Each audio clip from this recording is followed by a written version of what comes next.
This lesson is on dealing with null values in the database. Now, in a previous lesson, I mentioned that we asked comparison operator, say about advance. If we were looking for advance greater than or less than to 5,000 or less than 5,000, this row would not come back because it's got a null in the advance value. Likewise down here, those two rows would not come back. Nulls are not considered as being greater than or less than anything. They are their own special thing.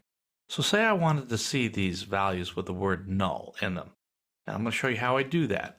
So we're going to add a where clause. I'm going to say where advance, but instead of saying where advance equals null, I have to say is null. I don't have to capitalize the is. Just did that for dramatic effect.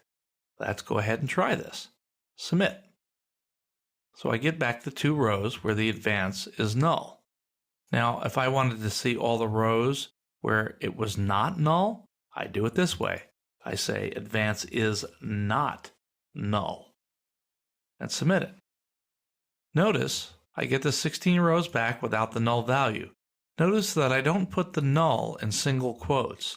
Null is its own thing, and we just specify it that way. Okay, and we don't use equals or is not equals. We have to use the is or the is not to get the right response back. Now I can use this with an or and operator.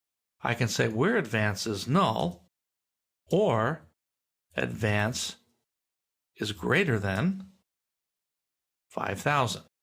Submit it. So I get back both. My advances are greater than 5,000 and I see the rows that have nulls in them. So this will all work fine. So this is the way you have to deal with nulls. That ends our lesson on dealing with nulls.